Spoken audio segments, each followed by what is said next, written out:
سامعین، ہم لا الہ الا اللہ کا اقرار کرنے والے ہیں، ہم صرف اللہ رب العالمین کی وحدانیت کی دعوت دینے والے ہیں، صرف اللہ رب العالمین کی وحدانیت پر قائم رہنے والے ہیں اور اس کا اقرار کرنے والے ہیں۔ اس کے باوجود بھی ہم اپنے آپ میں دیکھیں، ہم اپنے معاشرے میں دیکھیں، کئی سارے لوگوں کے اندر شرک بری طرح رچا بسا ہے۔ کئی سارے لوگوں کے اندر آپ دیکھیں گے کہ شرک کے اثرات ان میں پائے جاتے ہیں۔ کوئی مزاروں کے چکر لگاتا ہے، کوئی غیر اللہ سے خوف کھاتا ہے، کوئی اللہ رب العالمین کے علاوہ دیگر لوگوں کی قسمیں کھاتا ہے، کوئی مصیبت سے نجات کی نسبت غیر اللہ کی طرف کر دیتا ہے۔ الغرض جو چیزیں صرف اللہ رب العالمین کے لیے کرنی چاہیے تھی، ہم نے اس میں غیر اللہ کو شریک کر دیا ہے، اور اس سے ہمیں باز آ جانا چاہیے۔ وأعوذ بالله من شرور أنفسنا ومن سيئات أعمالنا من يهده الله فلا مضل له ومن يضلل فلا هادي له وأشهد أن لا إله إلا الله وحده لا شريك له وأشهد أن محمدا عبده ورسوله يا أيها الذين آمنوا اتقوا الله حق تقاته ولا تموتن إلا وأنتم مسلمون يا أيها الناس اتقوا ربكم الذي خلقكم من نفس واحدة وخلق منها زوجها وبث منهما رجالا كثيرا ونساء واتقوا الله الذي تساءلون به والأرحام إن الله كان عليكم رقيبا يا أيها الذين آمنوا اتقوا الله وقولوا قولا سديدا يصلح لكم أعمالكم ويغفر لكم ذنوبكم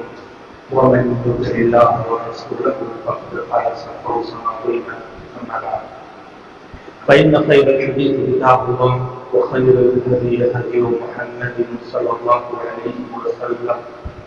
وشر الأمور محدثاتها وكل محدثة بدعة وكل بدعة ضلالة وكل ضلالة في النار أعوذ بالله من الشيطان الرجيم بسم الله الرحمن الرحيم قال والقرآن المجيد بل عجبوا أن جاءهم منذر منهم وقال الكافرون هذا شيء عجيب أئذا متنا وكنا ترابا غير رجل بعيد قد علمنا ما تنقص الأرض منهم وعندنا كتاب حفيظ بل كذبوا بالحق لما جاءهم فهم في أمر مريج أفلم ينظروا إلى السماء فوقهم كيف بنيناها وزيناها وما لها من فروج والأرض مددناها وألقينا فيها رواسي وأنبتنا فيها من كل زوج بهيج تبصرة وذكرى لكل عبد منيب ونزلنا من السماء ماء مباركا فأنبتنا به جنات وحب الحصيد والنخل باسقات لها طلع نضيد رزقا للعباد وأحيينا به بلدة ميتا كذلك الخروج كذبت قبلهم قوم نوح وأصحاب الرس وثمود وعاد وفرعون وإخوان لوط وأصحاب الأيكة وقوم تبع كل كذب الرسل فحق وعيد أفعينا بالخلق الأول بل هم في نفس من خلق جديد وبشأن صدري ويسر لي أمري واحلل عقدة من لساني يفقهوا قولي رب زدني علما رب زدني علما اللهم رب زدني علما سبحانك لا علم لنا إلا ما علمتنا إنك أنت العليم الحكيم. سامعین السلام، تمام قسم کی تعریفات اور صفات بڑا حضور عظمت کی ہے خالق کائنات مالک رسول سماعت کے لیے جس نے ہمیں پیدا کیا ہر قسم کے انعامات سے نوازا۔ بعد و سلام ہو اللہ رب العالمین کے تمام انبیاء کرام پر، خصوصاً آخر النبی امام الانبیاء خاتم النبیین سید ولد آدم شفیع المذنبین احمد مجتبی محمد مصطفیٰ صلی اللہ علیہ وسلم پر، جن کے ذریعے اللہ رب العالمین نے ہم تک دین اسلام کو پہنچایا۔ سامعین حضرات، اللہ رب العالمین نے ہمیں ایک خاص مقصد کے لیے پیدا کیا ہے. ہماری تخلیق کا ایک مقصد ہے اور اسی مقصد کو اللہ رب العالمین نے ارشاد فرمایا وما خلقت الجن والانس الا ليعبدون کہ ہم نے جناتوں کو ہم نے انسانوں کو صرف اپنی عبادت کے لیے پیدا کیا ہے. اللہ رب العالمین نے صرف اپنی عبادت کا حکم دیا ہے اعبدوا اللہ ولا تشركوا به شيئا. صرف اللہ رب العالمین کی عبادت کرو, اللہ رب العالمین کے ساتھ کسی کو شریک نہ کرو. صرف اللہ رب العالمین کی توحید کو اپنانے کے لیے, صرف اللہ رب العالمین کی عبادت کرنے کے لیے, صرف اللہ رب العالمین کی عبادت کی طرف دعوت دینے کے لیے اللہ رب العالمین نے تمام انبیاء کرام کو بھیجا. تمام انبیاء کرام کی بعثت کا صرف یہی مقصد تھا کہ لوگوں کو ایک اللہ رب العالمین کی عبادت کی طرف دعوت دیں, لوگوں کو غیر اللہ کی عبادت سے بچائیں, لوگوں کو صرف اللہ رب العالمین کی وحدانیت کی طرف بلائیں. اللہ رب العالمین نے ارشاد فرمایا وَلَقَدْ بَعَثْنَا فِي كُلِّ أُمَّةٍ رَسُولًا أَنِ اعْبُدُوا اللَّهَ وَاجْتَنِبُوا الطَّاغُوتَ. ہم نے ہر امت میں, ہم نے ہر قوم میں ایک نبی کو بھیجا اور انہیں اس بات کا پابند بنایا, اس بات کا انہیں حکم دیا کہ لوگوں کو دعوت دے کہ صرف اللہ رب العالمین کی عبادت کرو, صرف اللہ رب العالمین کی عبادت کرو اور طاغوت سے بچو. اللہ رب العالمین کے علاوہ جس کی بھی عبادت کی جا رہی ہے اس سے اپنی ذات کو بچاؤ. یہی توحید ہے جو انسان کی تخلیق کا مقصد ہے, یہی توحید ہے جس کے لیے اللہ رب العالمین نے تمام انسانوں کو پیدا کیا ہے. اب اگر کوئی شخص اللہ رب العالمین کی عبادت نہیں کرتا ہے یا کوئی شخص اللہ رب العالمین کی عبادت تو کرتا ہے لیکن اللہ رب العالمین کے ساتھ غیر کو شریک بھی کرتا ہے تو وہ شخص اس مقصد کی خلاف ورزی کر رہا ہوتا ہے جس مقصد کے لیے اللہ رب العالمین نے اسے پیدا کیا ہے. اسی توحید کی وجہ سے, اسی توحید کو ہر وقت اپنے ذہن میں رکھنے کے لیے اللہ رب العالمین نے مسلمانوں کی زندگی میں, مسلمانوں کے روزمرہ کے کلمات میں کچھ باتیں جڑ دی ہیں جسے انسان دن میں کئی مرتبہ ادا کرتا ہے. اٹھتے بیٹھتے نماز میں, نماز سے پہلے ان کلمات کو جگڑنے کا مقصد یا ان کلمات کو انسانی زندگی میں لازم کرنے کا مقصد یہی ہے کہ انسان اس حقیقت کے ساتھ زندگی گزارے کہ جس طرح انسان اپنی زبان سے کہتا ہے سبحان اللہ, اللہ رب العالمین کی ذات پاک ہے, اسی طرح انسان اپنی زندگی میں بھی اس کو ثابت کرے. انسان اس بات کا عقیدہ رکھے کہ اللہ رب العالمین ہی کی ذات وہ ذات ہے جو ہر قسم کے نقص سے پاک ہے. اللہ رب العالمین ہی کی ذات وہ ذات ہے جو ہر قسم کے عیب سے, ہر قسم کے برائی سے, ہر قسم کے نقائص سے پاک ہے. الحمدللہ یہ انسان دل میں کئی مرتبہ کہتا ہے. اس کلمے کا مقصد یہ ہے کہ انسان اس حقیقت کے ساتھ زندگی گزارے کہ اللہ رب العالمین ہی کے ذات وہ ذات ہے جو ہر قسم کی تعریف, جو ہر قسم کی تعریف کے لائق ہے. اللہ رب العالمین ہی کی ذات وہ ذات ہے جس کے تمام افعال صرف اور صرف تعریف کے لائق ہے. اللہ رب العالمین ہی کی ذات وہ ذات ہے جو مطلق تعریف کی مستحق ہے. لا الہ الا اللہ انسان کئی مرتبہ کہتا ہے. اس کلمے کے کہنے کا مقصد یہ ہے کہ انسان اس حقیقت کے ساتھ اپنی زندگی گزارے کہ اللہ رب العالمین ہی کی ذات وہ ذات ہے جو عبادت کے لائق ہے. اللہ رب العالمین ہی کی ذات وہ ذات ہے جس کے لیے یہ زیبا ہے کہ اس کی عبادت کی جائے, اس کے احکامات کی اتباع کی جائے. اللہ رب العالمین کے علاوہ جتنے لوگوں کی عبادت کی جا رہی ہے ان تمام لوگوں کے بطلان کو ثابت کیا جائے, ان تمام لوگوں کے حق نہ ہونے کا اقرار کیا جائے اور صرف اللہ رب العالمین کے لیے عبادت کی جائے. عبادت کی جتنی قسمیں ہیں صرف اللہ رب العالمین کے لیے خالص کی جائے. اللہ اکبر انسان دن میں کئی مرتبہ کہتا ہے. اس کے کہنے کا مقصد یہ ہے کہ انسان اس حقیقت کے ساتھ زندگی گزارے کہ اللہ رب العالمین ہی کی ذات وہ ذات ہے جو سب سے بڑی ہے. اللہ رب العالمین ہی کی ذات وہ ذات ہے جو ہر چیز کا اختیار لیے ہوئے ہے. اللہ رب العالمین ہی کی ذات وہ ذات ہے جس کو ہر قسم کا اختیار ہے. اللہ رب العالمین ہی کی ذات وہ ذات ہے جو انسان کو پیدا کی ہے, کائنات کی ہر چیز کو تخلیق کرتا ہے. ہر کائنات میں جتنے بھی تصرف ہوتے ہیں سب اللہ رب العالمین ہی انجام دیتا ہے. ہم زبان سے ان کلمات کو کہتے ہیں لیکن عملی طور پہ اگر دیکھا جائے تو ہم میں سے کئی سارے لوگ جو لا الہ الا اللہ کا اقرار کرتے ہیں، جو سبحان اللہ کہتے ہیں، الحمدللہ کہتے ہیں، اللہ اکبر کہتے ہیں، اس کے باوجود بھی آپ دیکھیں گے جو غیروں کے سامنے اپنی فریادیں رکھ رہے ہوتے ہیں، وہ غیروں کی عبادت میں ملوث ہوئے ہوتے ہیں، وہ اللہ رب العالمین کے علاوہ دیگر لوگوں سے اپنی حاجتوں کو پوری کرانے کی کوشش کرتے ہیں، اللہ رب العالمین کے علاوہ دیگر لوگوں کے لیے نذر و نیاز مانتے ہیں، اللہ رب العالمین کے علاوہ دیگر لوگوں کے لیے ذبیحہ پیش کرتے ہیں، اللہ رب العالمین کے چھوڑ کر دوسرے لوگوں کے سامنے خشوع و خضوع کے ساتھ ہاتھ پھیلاتے ہیں، ان سے اپنی فریادیں کرتے ہیں، ان سے رزق کا مطالبہ کرتے ہیں، ان سے اولاد کا مطالبہ کرتے ہیں، ان سے دعائیں مانگتے ہیں، مصیبت میں مبتلا ہوتے ہیں، انہیں اپنی مدد کے لیے پکارتے ہیں،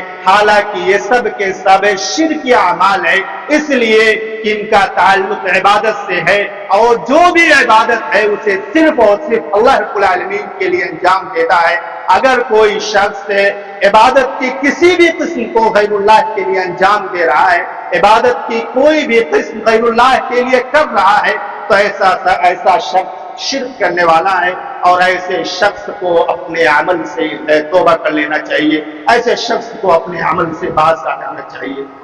معزز سامعین، ہم لا الہ الا اللہ کا اقرار کرنے والے ہیں، ہم صرف اللہ رب العالمین کی وحدانیت کی دعوت دینے والے ہیں، صرف اللہ رب العالمین کی وحدانیت پر قائم رہنے والے ہیں اور اس کا اقرار کرنے والے ہیں۔ اس کے باوجود بھی ہم اپنے آپ میں دیکھیں، ہم اپنے معاشرے میں دیکھیں، کئی سارے لوگوں کے اندر شرک بری طرح رچا بسا ہے، کئی سارے لوگوں کے اندر آپ دیکھیں گے کہ شرک کے اثرات ان میں پائے جاتے ہیں، کوئی مزاروں کے چکر لگاتا ہے، کوئی غیر اللہ سے خوف کھاتا ہے، کوئی اللہ رب العالمین کے علاوہ دیگر لوگوں کی قسمیں کھاتا ہے، کوئی مصیبت سے نجات کی نسبت غیر اللہ کی طرف کر دیتا ہے۔ الغرض جو چیزیں صرف اللہ رب العالمین کے لیے کرنی چاہیے تھی، ہم نے اس میں غیر اللہ کو شریک کر دیا ہے، اور اس سے ہمیں باز آ جانا چاہیے۔ معزز سامعین، آج کے خطبہ جمعہ میں ہم انہی چند قسموں کو ذکر کریں گے جن میں انسان اللہ رب العالمین کے ساتھ شرک کر رہا ہے، جس میں انسان اللہ رب العالمین کے ساتھ دوسروں کو شریک کر رہا ہے۔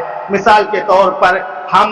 انجانی طاقتوں سے خوف کھاتے ہیں، ہم بھوت پریت سے خوف کھاتے ہیں، اور اس بات کا عقیدہ رکھتے ہیں کہ یہ بھوت پریت ہمیں نقصان پہنچا سکتے ہیں، ہمیں مصیبت میں مبتلا کر سکتے ہیں، حالانکہ اللہ رب العالمین نے ارشاد فرمایا فَلَا تَخْشَوْا النَّاسَ وَاخْشَوْنِ، تم لوگوں سے نہ ڈرو بلکہ تم صرف اللہ رب العالمین سے ڈرو۔ مزید اللہ رب العالمین ارشاد فرماتا ہے إِنَّمَا ذَلِكُمُ الشَّيْطَانُ يُخَوِّفُ أَوْلِيَاءَهُ فَلَا تَخَافُوهُمْ وَخَافُونِ إِن كُنتُم مُؤْمِنِينَ، شیطان اپنے اولیاء سے تمہیں ڈراتا ہے، تم ان سے نہ ڈرو بلکہ اللہ رب العالمین سے ڈرو اگر تم مومن ہو۔ وَإِيَّايَ فَارْهَبُونِ، تم صرف اللہ رب العالمین سے ڈرو۔ ان واضح آیتوں کے باوجود ہم دیکھیں گے کئی سارے لوگ بھوت پریت سے خوف کھاتے ہیں، اور اسی کا نتیجہ ہوتا ہے کہ جب کوئی نیا گھر بناتے ہیں، اپنے گھر کے دروازے پر نیبو ہلدی لٹکاتے ہیں، نیا گھر بناتے ہیں تو اس گھر کے دروازے پر گھر میں داخل ہونے سے پہلے ہم جانور ذبح کرتے ہیں، حالانکہ یہ شرک ہے، اس لیے کہ ذبح صرف اللہ رب العالمین کے لیے کرنا ہے، کوئی بھی جانور اگر قربان کرنی ہے اللہ رب العالمین کے رضا کے لیے کرنی ہے۔ اگر ہم قربانی میں غیر اللہ کو شریک کر رہے ہیں تو یہ بھی شرک ہے، بلکہ شرک اکبر ہے، اور اس سے ہمیں اپنی ذات کو بچا لینی چاہیے۔ شرک کی ایک قسم جس میں ہمارا مسلم معاشرہ جکڑا ہوا ہے وہ یہ ہے کہ ہم کتوں سے، بلیوں سے، یا اسی طرح دیگر جانوروں سے ہم بدفعلی لیتے ہیں۔ مثال کے طور پر ہم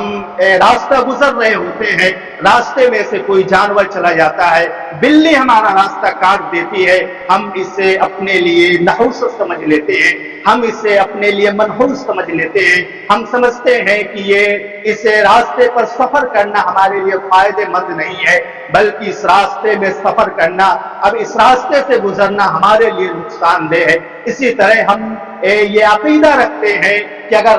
کتا راستہ کاٹ دے تو اس راستے پر سفر کرنا ہمارے لیے باعث نقصان ہے۔ ہم مسلمانوں کا یہ معاملہ ہے، ہمارے چھتوں پہ الو بیٹھ جائے تو اسے ہم اپنے لیے منحوس سمجھتے ہیں، اور یہ سمجھتے ہیں کہ ہم پر کوئی مصیبت آنے والی ہے، حالانکہ اللہ کے رسول صلی اللہ علیہ وسلم نے واضح طور پر ارشاد فرمایا لا عدوى ولا طیرۃ ولا سفر ولا حاقہ، کوئی بیماری متعدی نہیں ہوتی ہے